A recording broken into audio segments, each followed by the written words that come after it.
Leavenworth Bike Fest. I'm going to tell you how it went. So first year of this event, really cool. It's a 2-day race. You can either race independently, but I highly recommend doing the King Queen of the Fest. That way you're racing both days and it's your combined time that wins. Super cool. Saturday, the first day, is the mountain bike race. The mountain bike race for the open division is 3 big loops. It's 24 miles, like a little less than 5,000 feet of climbing. You do the first climb twice with 2 different, unbelievably incredible, steep, flowy, fun descents. And then for the last lap, you go up a trail called the Nut, which has like a bazillion switchbacks. And then you get on a very famous trail in Leavenworth called Rosie Boa, which is so steep and has these amazing bermed corkscrews that go down. You're on ridges with amazing views. The course is super fun. So how did my mountain bike race go? Super cool.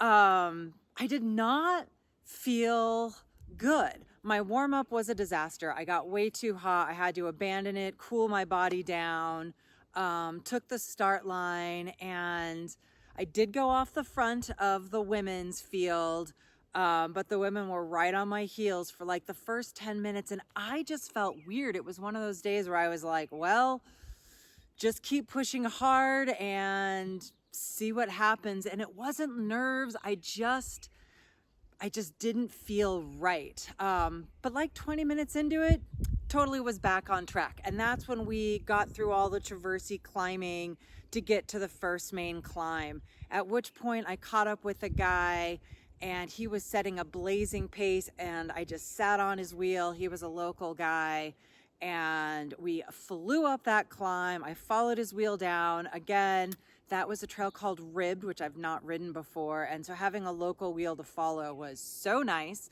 If I did come to this race and I had time to pre-ride, that's the trail. If I had the time, I would pre-ride. You wouldn't park at the ski hill. You'd park at a different spot, but you'd go up that access road that gets you to the top of Ribbed and ride that. And I would ride that one because it gives you a feel for how steep and bermy all the terrain is. But the lower part is a double black diamond. It's not, but it's got a whole bunch of jumps that you may or may not want to hit. If you've ridden them before, you'd probably be really comfortable hitting them, but knowing the ride arounds, everything has a ride around, that would have been really helpful. I would have been a little faster, a little bit more comfortable on that trail. Still with my guy, he and I actually picked up a third. The 3 of us again crushed a super strong pace up that same climb the second time. I was really stoked in how good I felt climbing this day. I haven't felt that good climbing all season. And then we went to Freund Canyon descent, which is kind of crazy. You go up the wall on a cliff on one side and then have a berm turn on the other, and you just do this high wall on one side, berm corner on the other, down the entire thing. It's really fun.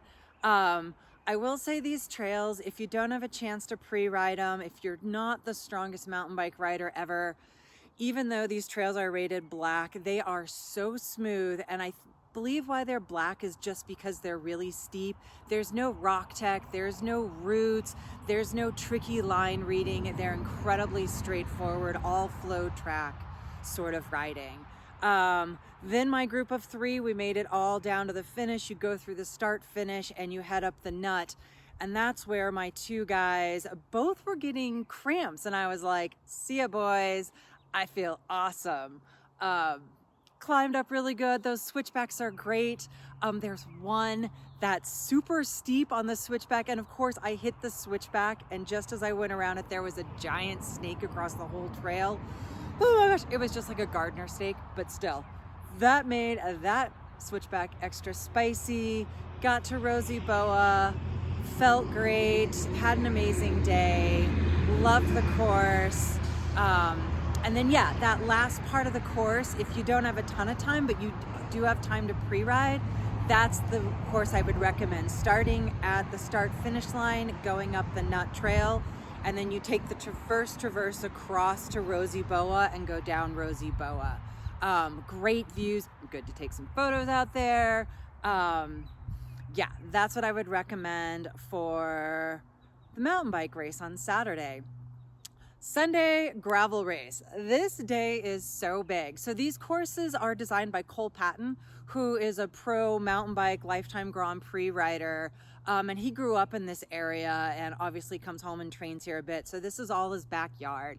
And he put together a wicked 75-mile gravel race with just about 10,000 feet of climbing in it. It was spicy after a big day on the mountain bike the day before. As I said in the mountain bike race, I went off the front of the women's field really early. And the whole time in the back of my head, I was like, you know, this isn't the smartest choice for me to make, because with the gravel race being so long, that's really the race that's going to decide the overall for the Queen of the Fest. And the girl who was in second was super strong and has a really big gravel background. So maybe not the smartest strategic choice for me, but I was just feeling so good on Saturday in that mountain bike race, and I haven't felt that good. I just had fun with it and went with it. So I knew on Sunday for the gravel race that I didn't have as many matches to burn as I normally would. And for the gravel race, it's a mass start. Even for the shorter distance divisions, everyone starts together. For this particular race, we had a whole bunch of the Lifetime Grand Prix guys showed up for it, like Cam Jones, who had just won Unbound. So predictably, we had a neutral start on like this little chumstick highway. So we're on paved to start, and it's really nice and casual. And of course, the pace ramps up, and all the fast women are up at the front of the pace, and it's just ramping up and ramping up and ramping up. And eventually I'm like comfortably sitting in my threshold in the front pack pace line, and I'm just like, this is a really big day. And I looked at the profile of the third climb, and it's going to be devastatingly hard. And even though it's never the strategy you do with gravel racing, it's really like the war of attrition. You just want to stay and get shedded off the back as late as possible, or ideally never. But I just knew I didn't have the matches to burn for this big of a day, going that hard that early. And so I made the very painful decision, trusting myself, to pop off the lead pack, and I let all of the women go. There were several women in there who didn't race the mountain bike race. And then, yeah, the women in the Queen of the Fest battle, I just had to let them go. And I joined up with the first chase pack. And that first chase pack was a total junk show. It was like, the guys were like attacking each other, and then the pace would go really hard and really slow. It was super erratic. Somebody would take the front and they would drill it and blow up. The next guy would take the front and he would lollygag. I would take the front, and I was the only girl in the group, and the guys couldn't have it. And so like 8 of them would swarm around me. It was a mess, and I was completely second guessing my choice of bailing on the front pack. But we finally turned onto gravel roads. It got into the first climb, which is like an 11-mile, really steady climb.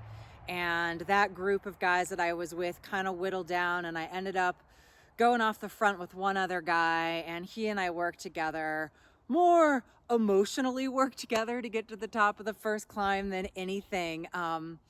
Pretty early on, it makes a turn, and I ended up in my smallest gear, and I almost never got out of my smallest gear until the top of that climb. So it was a grind on these roads. That first descent was great. It was pretty bumpy though. I lost my water bottle, which was not great because I had planned on not using the aid stations. And of course I had carried it full up that entire climb, only to lose it full. Such a bummer. I dropped a chain. Yeah, it was a pretty lumpy but fast, steep descent. At that point, I should say, as I got near the top of the first climb, I got an eyesight of Becca, and she was the woman sitting in second in the overall Queen of the Fest race. And I was so excited that I caught her at that point, because I thought for sure when I went off the back that I had sealed my fate. I was never going to see any of those women again. I mean, I was really hoping that I could be steady and that they were burning too big of matches, because they were caught up in the moment, which is really easy to do. But it was a gamble. And so when she came inside of me, I was just like, yes, this gamble worked out, and it worked out sooner than I thought. And so for the rest of that first climb, I intentionally held back because I didn't want her to know that I was within contact. So kind of the sneaky things that I do in races. On the descent, again, just made sure I kept that distance, going down that descent. And then we got into the second climb. And on the second climb, I was like, all right, let's just see what happens if I go my pace. And so I caught her pretty early into the second climb, which is also a pretty long climb. It was like another, I think, 8 or 9 mile sustained climb, but not as steep as the first one. Certainly little pitches, but kind of use more of the range of my gear. So it was much more enjoyable to do that climb. So anyways, I caught Becca. She ended up sitting on my wheel.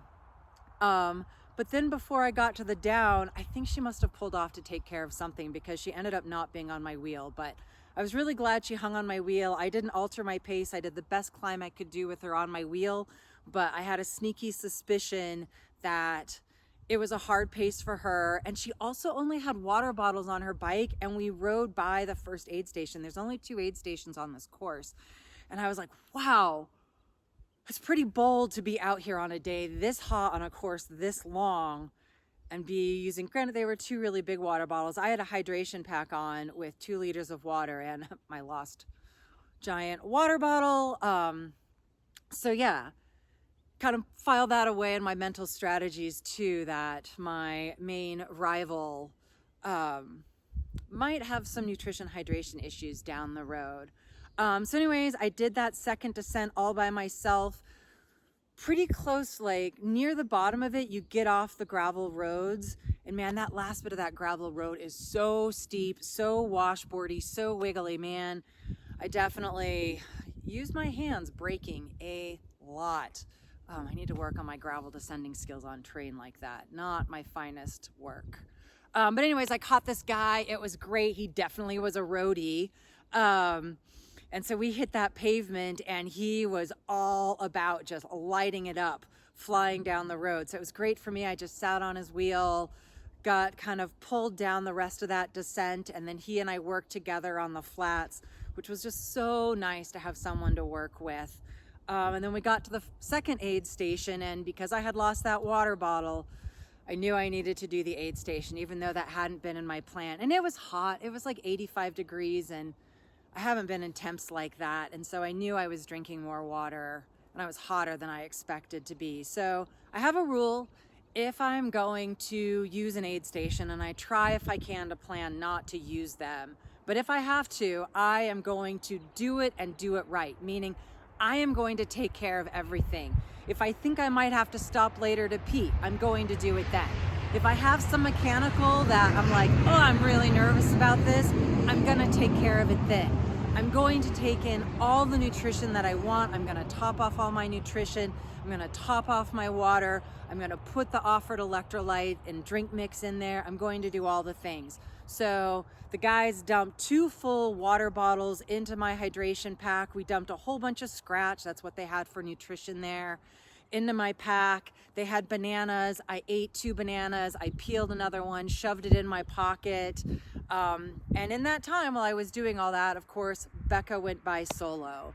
And I was like, yep, kind of expected that I didn't have that much time on her.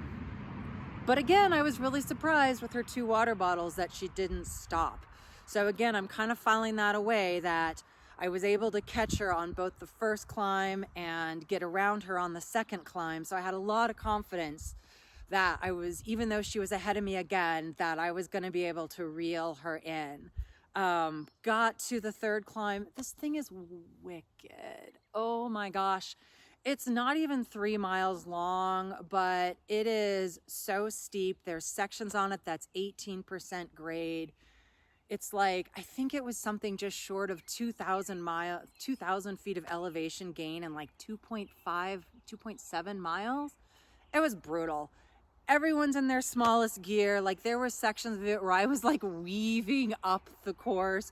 A time or two I did get to shift up a gear, but that might have been for like 10 pedal strokes. For the most part, I was in my easiest gear, spinning a cadence around 40, which is a murder for me. But I reeled in Becca. I passed a ton of riders on it. I ended up completely out of sight out of everyone. So again, feeling super good about these climbing legs right now. I got to the top solo, looked back, no one was near me, had a big descent, got on some pavement, which things I'm thinking about at this point in the race are that Becca's now back there. I think I had passed like 8 or 10 Min and Becca on that climb, and I'm like, man, if she's able to organize even just one of these Min, but especially if she can organize 2 of them with all this pavement, she could totally reel me in.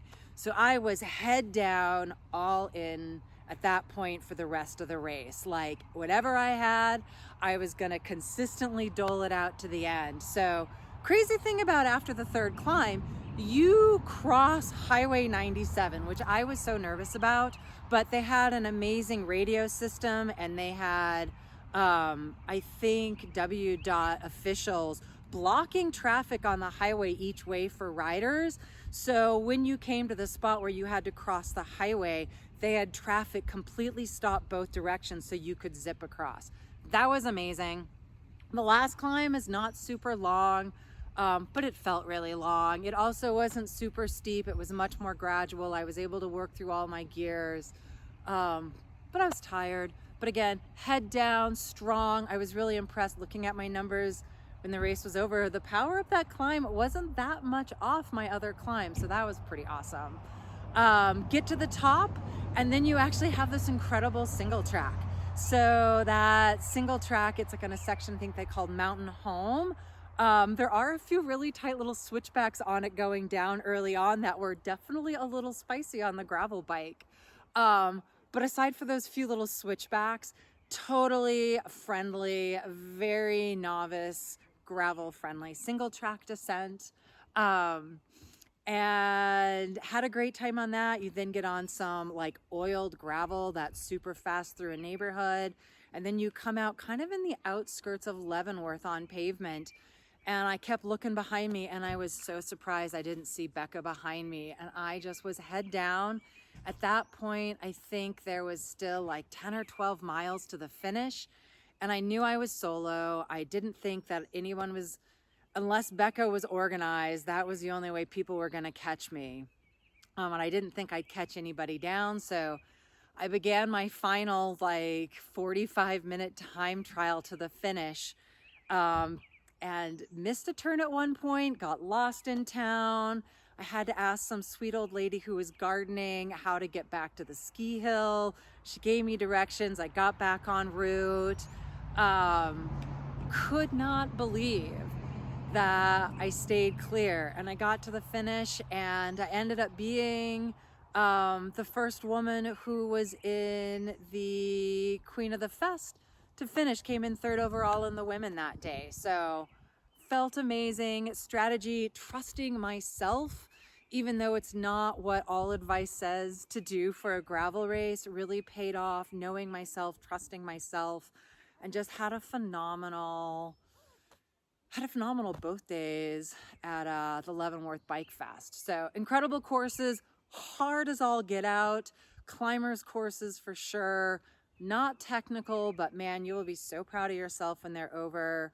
Highly recommend going and giving that race a try next year.